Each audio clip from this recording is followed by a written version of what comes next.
Hey everyone, in this quick tutorial I will show you how to delete an account in Lego Builder app.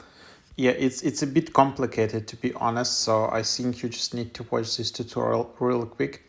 So here's the app and yeah, you just have the account. This is Lego Builder app, and then in the bottom right you have your account. So that's your account. Then you just need to tap on the gear icon in top right.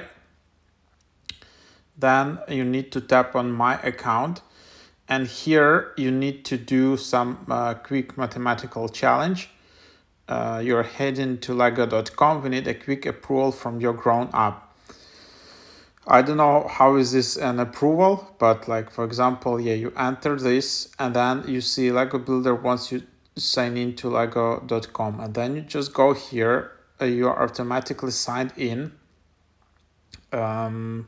So this is kind of like a parent account. However, I don't remember how I created account in Lego Builder. Seems I just used my Apple ID. But anyhow, here you just tap on security, and then here you can change your password. You can also change see device history, or you can just tap delete account.